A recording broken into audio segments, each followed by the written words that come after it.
interest rates spike for the third week in a row, but this is actually really good for buyers. I'll get into it in a second, but let's talk about why interest rates went up this week. We had PCE, this is the Fed's favorite measure of inflation. You had GDP and jobless claims. These data points were all better than what the market anticipated. Remember, strong economic data is the kryptonite in the bond market. It puts pressure on interest rates. And you have these bond traders trying to figure out what is going to happen in June with the Fed. And they take these data points and then they hear all of the Fed speakers since May 12th talking about combating inflation and the labor market. And then they look at the Fed meeting minutes that came out this week from May 3rd, seeing that half of the voting members wanted a hike, half of them didn't. And they say, okay, this week, there's now a 60% chance there's going to be a rate hike in June. That's where you're getting the spike. But furthermore, there's a growing sentiment with bond traders that not only could we see a rate hike in June, but another one in July. So next week will be super important when we get all of this jobs data to see, are we in the direction of beating expectations, or are we going to come in lower than expectations? And that is going to dictate what is going to be moving forward in June at this time. If it's less, we could have a little bit of an improvement in rates. It would be lovely.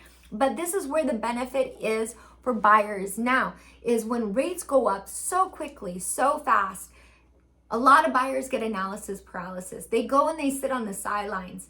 They're going to wait for interest rates to improve. They're overwhelmed. It takes them a moment to catch up to this new rate environment. Buyers that continue to move forward with their offers now are competing against less buyers, which means they don't have to remove their loan contingencies or their appraisal contingency, or maybe overbid by $50,000 or $100,000 to win the deal, or do a seller rent back for 60 or 90 days for free, which I've been seeing my clients do to win the deal.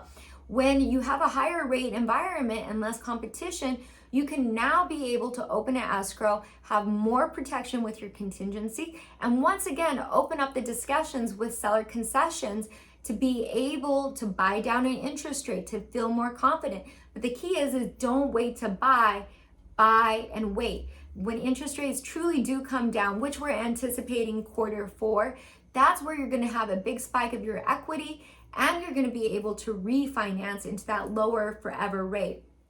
Right now in Orange County, there's 1,000 buyers per one house.